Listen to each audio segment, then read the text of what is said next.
What's up, YouTube? You already know it's your boy Sticks, and we're going back in the mix.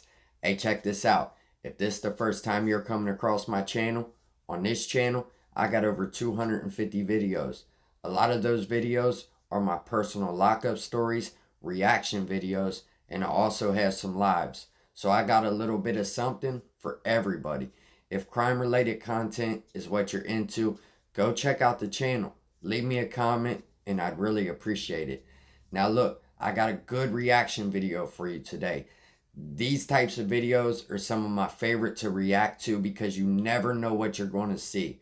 We're going to be watching some of the dumbest criminals get caught in the act of the crime. With that being said, let's check out this video and see what they're doing. Come on. Early on April the 12th of 2020, cries for help were heard coming from the rooftop of a Houston business, which ultimately led to the discovery of a man stuck inside a pipe. The peculiar scene unfolded on Evergreen Street near Hillcroft, where witness Oscar Ramirez initially heard the screaming. Ramirez heard the man saying somebody was texting him from inside the building. The man also said that somebody was chasing him. Ramirez subsequently called 911 and reported the incident. Upon the fire crew's arrival, it took them almost an hour and a lot of equipment to extricate the man from the pipe. He was then laid on a stretcher and taken to a hospital where he was considered to be in stable condition. In the aftermath, he was turned over to local law enforcement. According to police, the man was suspected of attempting to break into the building. Why am I not surprised? But look, this had to be the ultimate embarrassment for this guy, as they have to cut through the roof, through the pipe to get him out of there. He's going straight to jail. Now look, I don't care what they have inside that business. You will never catch me trying to climb through no air conditioner pipe or anything like that. I am way too claustrophobic. Even a jail cell gets me worried. Like, I'm telling you, I don't go into caves, no tight spots like that, nothing that could collapse on me. It's just always been one of my biggest fears. There's no way I'm going to go get stuck in a pipe somewhere and they don't find you until you start stinking or something. Crazy, man. Need to think about it before you do stuff like that. But let's check out what this next person's doing. Come on. Bill used the Periscope mobile app to live stream herself driving while intoxicated in Lakeland, Florida. During her stream, which went live on the night of October the 9th, the 23-year-old said she was driving home inebriated. At one point, Beal said she didn't realize so many people were watching her video. After Periscope users called 911 to report her, an officer logged onto the app and tried ascertaining the suspect's location. Police reportedly found Beal driving east on Carpenter's Way in a 2015 Toyota Corolla. As an officer attempted to stop her, her vehicle hit a curb. According to law enforcement, when Beal was finally apprehended, she smelled of alcohol and spoke slowly while her eyes were bloodshot. She failed the field sobriety test, and when asked by the officers to take a breathalyzer, she refused. She was arrested and booked into the Polk County Jail on a DUI charge. The next day, Beal was released on a $500 bond and later told WFLA that she made a big mistake. 4 months later, on February the 9th of 2016, Beal was handed 12 months of probation after pleading no contest to driving under the influence. She also received a 6-month license suspension and 10-day vehicle impoundment. So, this girl live streams herself partying and driving, and then tells the news that she made a big mistake. Was the big mistake that you was out drinking and driving and putting innocent people's lives at risk? Or was the mistake you making the video, getting caught? Think about it. If the video was never made, then she'd probably still be out drinking and driving to this day. So there's some good and some bad that comes with social media, but I think it's crazy how people think they need to put their whole entire life on social media. Like, look at me, friends, look at me drinking and driving. Ain't I so cool? Because it's all fun and games until it isn't. And remember, stuff happens. With that being said, let's check out this next video. Come on.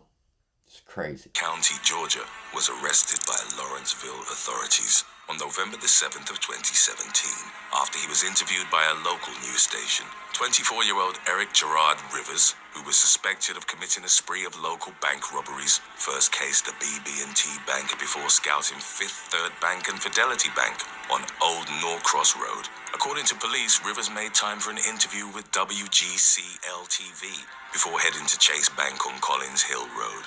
During the interview, he was questioned about public transit, after which he proceeded to rob the Chase Bank. Rivers slid a note to a teller indicating he was armed. He subsequently fled the scene with an unspecified amount of cash. Law enforcement believed that Rivers only succeeded in robbing 2 of the 5 banks he targeted. As police investigated the string of robberies, a bank manager told them that the suspect had walked towards the WGCL news truck after leaving the building. Meaningful developments came about after the news station was able to provide the suspect's name to investigators. Rivers was reportedly arrested at his home later that day and booked at the Gwinnett County Jail on 2 counts of robbery. So this guy planned on robbing 5 banks, but he only got to the second bank because he decided that it would be a good idea while in the middle of robbing a bank to give a news crew an interview and put his face and everything right out there on the camera. So all they had to do was tie 2 and 2 together, and then boom, they got him arrested. Well, 2 bank robberies and probably the plans to rob some more. That'll get him a good amount of time in prison. He could sit around and think about how stupid he really is, because this guy does not need to be out there committing crimes anytime soon. I'm telling you, I'm never surprised by these videos. People are just, come on. A Florida man took off his cardboard mask to look at what he'd stolen, inadvertently revealing his identity. Footage of the incident, which took place at a phone repair shop in Miami Gardens, was captured by the store surveillance video at around 4 a.m. The thief smashed the glass screen and reportedly stole 19 iPhones as well as $8,000 in cash. Store owner Jeremias Berganza saw the man's face on the video and started asking around the shopping plaza where his business was located. Eventually, Berganza found out that the culprit was still in the area, drinking with others at a nearby liquor store. He contacted local police, who arrested the suspect, identified as 33-year-old Claude Vincent Griffin Jr. Later that day, jail records show that Griffin was booked into the Metro West Detention Center at approximately 9:38 p.m. The charges brought against him were grand theft, burglary, criminal offenses, cocaine possession, and resisting an officer without violence. Now you mean to tell me that this guy could not find a face mask nowhere? He decided to rob this cell phone store with a box on his head? A cardboard box on his head. Can't see nothing he's doing, so therefore he's got to lift the box up, show the camera his face, nod and wave, and then go right around the corner, try to sell the product so that you could get alcohol to sit there and party. Hell, he could have borrowed one of mine. I got a few masks back there. But that is just crazy. A cardboard box. And it still didn't work. It was all for nothing. Come on. Prison for robbery. Ohio man John E. Mogan II was accused of committing the same crime after posting selfies with wads of cash in his mouth. The alleged heist unfolded shortly before 9 a.m. on August the 24th of 2015, when the 28-year-old entered a savings bank located on State Route 752 in Asheville. The man handed a written message to one of the tellers demanding cash. After securing the money, Mogan absconded in a getaway car driven by his 24-year-old girlfriend, Ashley K. Dubow. A few days later, the couple posted pictures of themselves posing with a large sum of cash. A Central Ohio Crime Stoppers tip ultimately led to Mogan and Dubow's arrest in September.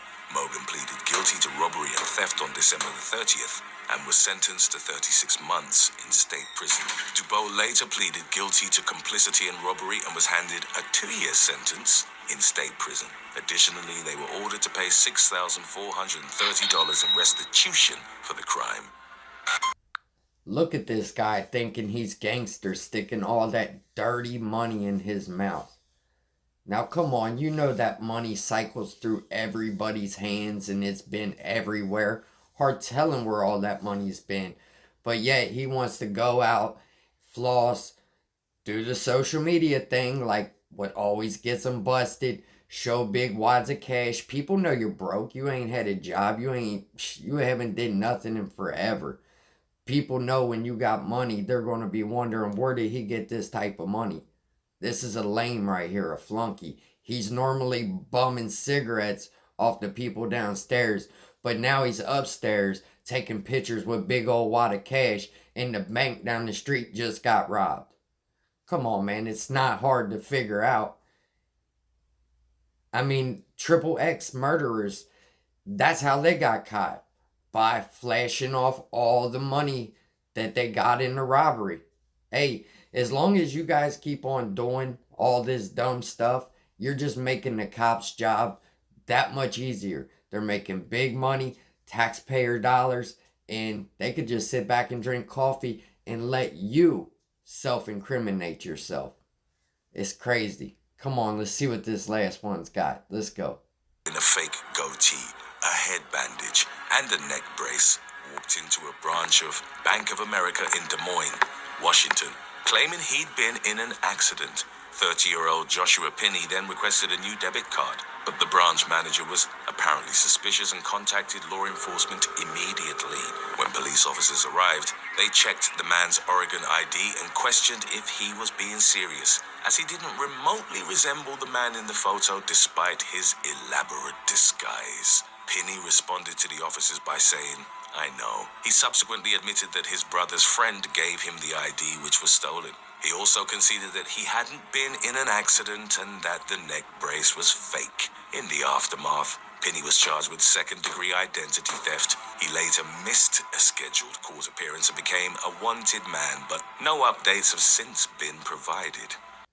Now look, I give it to this goof troop right here. At least he went in there with the whole disguise and everything, looking like he fell off a building or something, and he had it all done up and everything. I wonder what the ID looked like.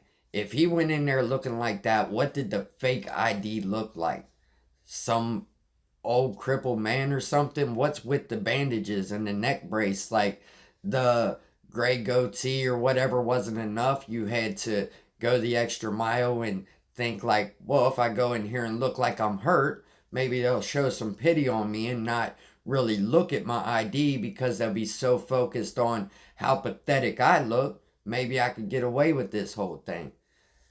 Sheesh. I'm telling you, these videos right here, it's like, I like reacting to them, but I'm never surprised. I've seen some of the dumbest stuff on the internet that people do. It's like, think before you act or whatever. It just goes right out the window. People just... Hey, but look, if you're new to the channel, I appreciate you.